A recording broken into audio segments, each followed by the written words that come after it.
Okay, hello. Yes. Maybe. Yes, maybe. 2, 3, tests. We should make up a new mic test mantra. Uh-huh. Testing, 1, 2, testing. That's the standard one. Sure. Would you feel free to lay on me the variation? No pressure. Take your time. Moses supposes his toes are roses, but Moses supposes erroneously. But Moses, he knows his toes aren't roses, for Moses supposes his toes to be.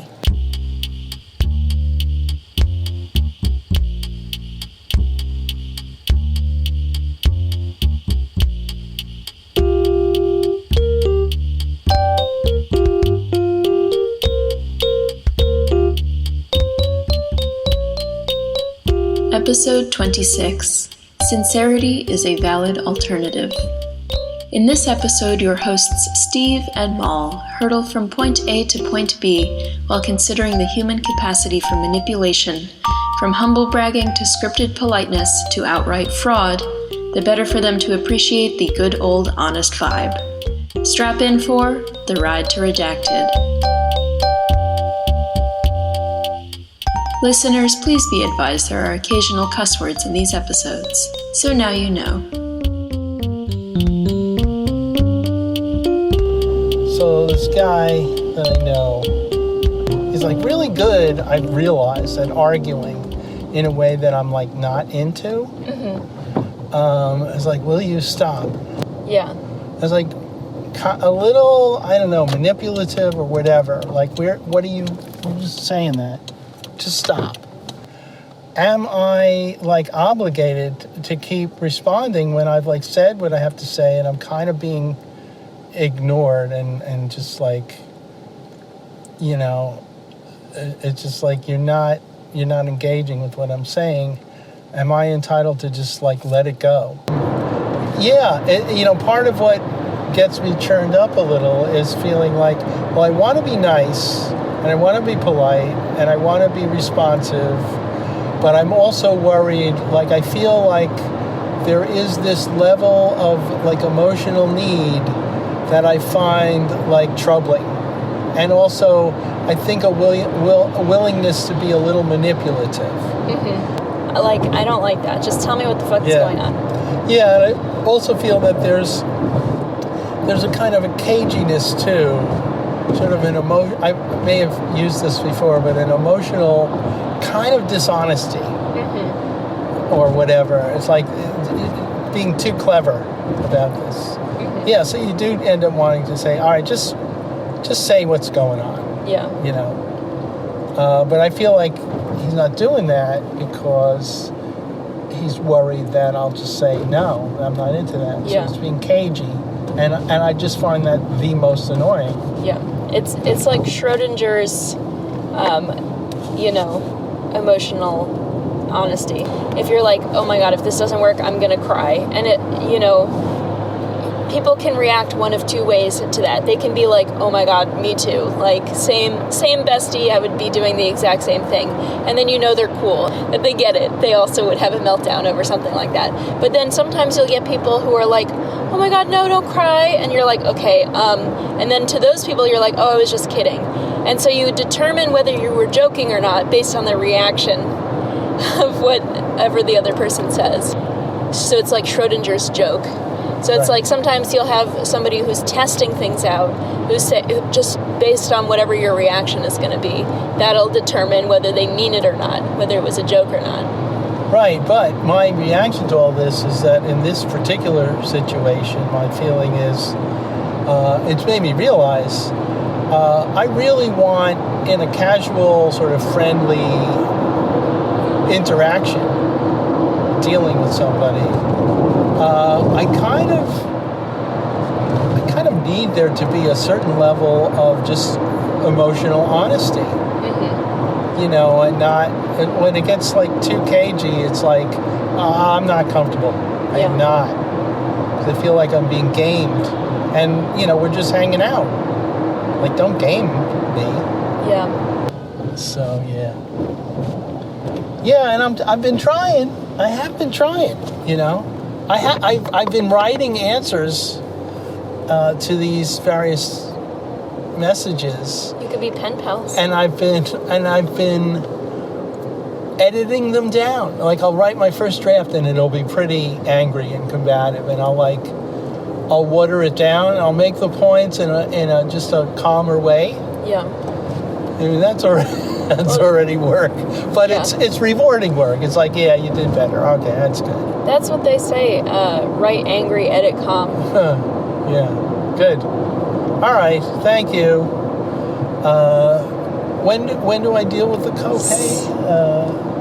On your way out. Are you familiar with this thing? This is kind of a non sequitur, but I thought of it earlier. Called the humble brag. Yeah, I've heard of it, and I think I know what it is. Can you define it for... I know, but... For our listeners? Yeah.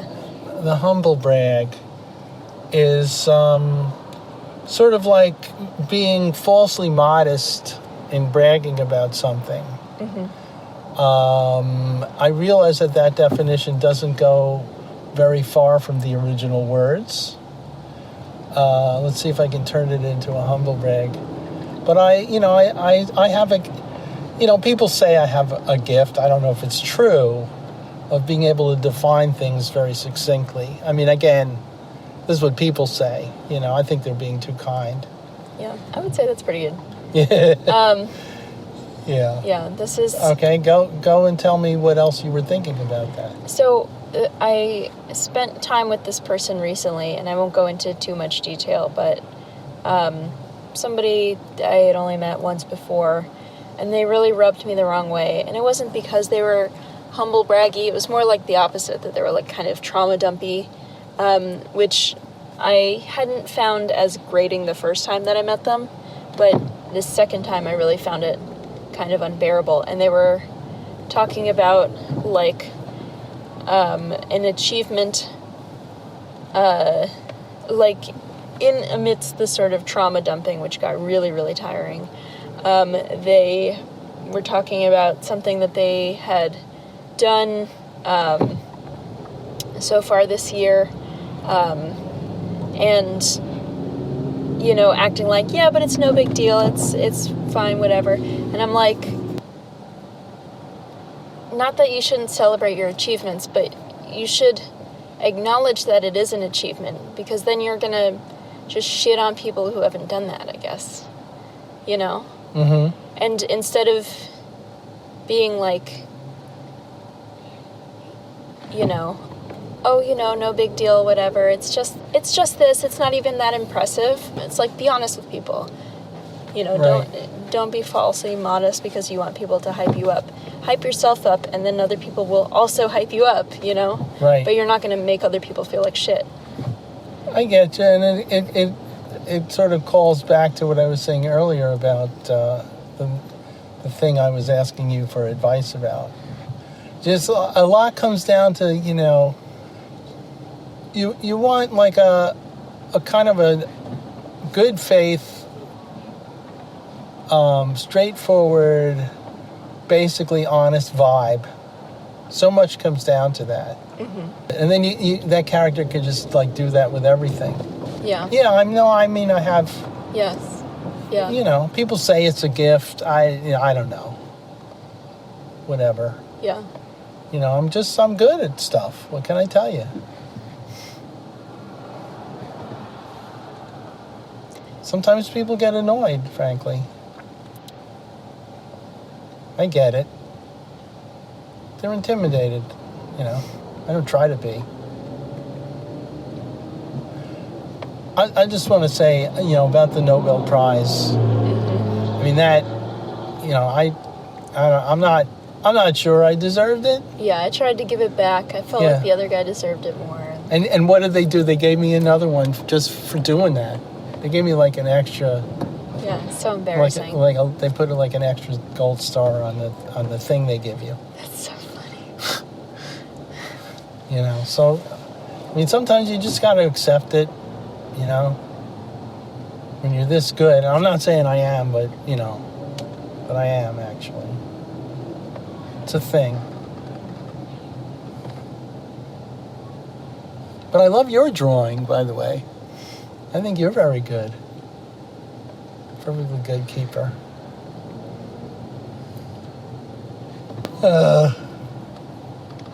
Have you run across people who you feel are straight up like dishonest? I mean, you must have in life. You're living in a city area. Yeah. I mean, a lot of people. It's not often. And I think I'm not attuned to it either, because my basic assumption is that people are not lying to me. Right. And most people don't.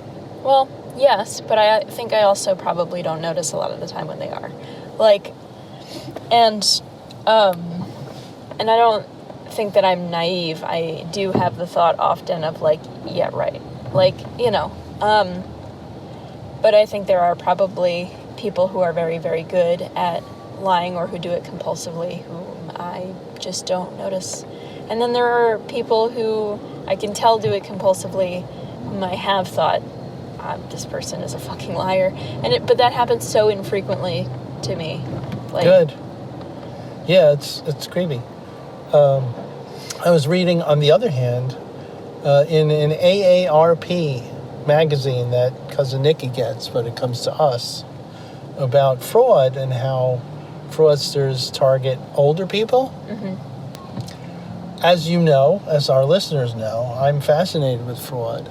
So just reading about, there are romance scams and stuff. And, I guess people target elderly people, fraudsters, because they're more vulnerable to these things somehow. But it's obvious that anybody can be taken in. And they can be fairly elaborate. And also AI has been used lately. Like a thing that can happen is a phone call where just with a fairly small sample of a person's actual voice, they can, program a whole conversation. And so you can get a call from your maybe adult child who has been traveling and now they're they've been kidnapped or something. And of course they haven't been. But that's going on and it sounds just like them. And that's creepy, but it's also interesting. Talking about dishonesty, I've had an interaction on the phone recently where I could not tell if somebody was trying to scam us into buying something, signing up for their phone plan or their whatever register system. And so I just asked them, are you trying to sell something right now? And they kind of waffled and I hung up on them. Yeah, I mean, I get this. I'll get a call and it'll be hi, and then I'll be blah, blah, blah, and they'll go how's your day going? And I'll be what is this about? What is this about? You have 5 seconds. Yeah, I should probably just hang up at that point. Yeah, no, I you're going to be friendly? We're going to do the other thing is when I'm on customer service with Verizon or what have you, FedEx, could be whatever. So, I mean, there's a customer service thing, and part of their agenda sometimes is to sell you stuff, but, they also, you're calling and you have a problem and they're going to help you. And I often get to a point, I haven't actually said this, but I think I now will have to, where I really want to say, look, all right, I'm from New York, the New York area, and could we just dispense with the politeness? How was your day? Yeah. My day's fine. How's your day? Do we have to do that? Yeah. Let's just cut. Could you cut to the chase? Yeah. Can you? Which would be unspeakably rude to most people in the Philippines. Yeah, but in the actual Philippines, but people other don't places talk that too. way. Yeah, they've been trained. It's part of the script. They got to be polite. It's how's everything going? Could you just fix the thing? It's not working. Yeah. Could we not do the polite thing for half an hour? Would that be okay, friend, buddy, pal? Yes. Then once it's done, I'm happy to give you my life story. How's that work for you? It's New Yorker meets, Yeah. Yeah. If we want to get into it, we'll do the culture thing. I'll do it, because I'm into meeting different people, and let's get down. But stop with the how's your day going? Yeah. You're like, being rude is my culture. It's triggering. Fix the thing, please. It's not even rude. It's just like it's too polite. It's dispensing with the formalities. Yeah, just because it's going to take us an extra 15 minutes to get through the polite. It's too. I don't want to be rude, but don't. Could you not be polite? Is all I'm asking. I could be not rude. Could you not be polite? That's the deal here. Fuck the phone problem that I called about. Let's deal with this. Let's get into this. Yeah. Yeah. After reading that thing in AARP, which stands for something, Association for the Advancement of Retired People. I think it's something like that. Mm-hmm. Magazine about fraud. Once again, I thought, all right, come on, what would it be like if I just either called or better yet showed up on the doorstep of the FBI? Just call is like, okay, I know, I'm not looking, you're not going to hire a 71-year-old like newcomer to like fraud investigation. I realize this, but it's just like starting longboarding when you're 50-something. Yeah, well, yeah, it's like that a bit if you change some of the details. Mm-hmm. Probably somewhat less physically risky. Who knows? But just like, all right, I'm not expecting you would. Why would you want to hire me? That would be crazy. I'm new to this, but I just thought I'd start a dialogue, if you will, a relationship. So that I'm into this, and I think, that enthusiasm alone.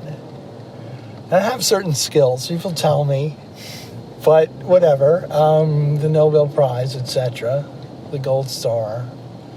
Not going to talk about that, but speaking of cons, and let's do this. I could, just be like a civilian and help you guys out. What do you say? Because clearly you need it. Yeah, you're going to want someone. The implication, a novice, could do as good, if not better, a job than you guys are doing. Well, to put it less, threateningly, not that the FBI has an ego that can be threatened. That's what they say about FBI agents. I'm not saying that, yeah, right, but, just to be more courteous about this, I read in the AARP magazine, based largely on interviews with you guys, mm-hmm. that fraud is just like off the charts, through the roof. Oh my God. Through the roof, off the charts. There we go. You're really building a solid case right now. yeah. But so you guys are overwhelmed, is what I'm saying. As good as you are, you could use any help you could get, right? If you're honest, which you are. I'm not saying you're not. Who would be more honest than the fraud department of FBI? Come on. Right. Come on. There's this really, really great part in Criminal Minds. Just like a little cold open, whatever. Not cold open, but like the little opening scene. And it's a bunch of women who are at the bar. And one of them brings a guy over to the group and is like, oh my God, you have to hear what he just told me. And he tells them, like, I'm like an FBI agent or whatever. Or like I'm a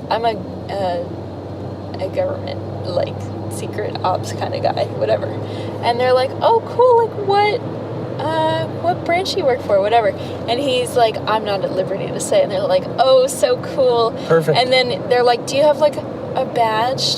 Can we see it? And he's like, I can't take it out and show it to you. And they're like, oh, does it look like this one? And every single one of them pulls out a badge because they're just having a drink. They're, like, work friends, but they all work at, like, the FBI and, nice. like, whatever.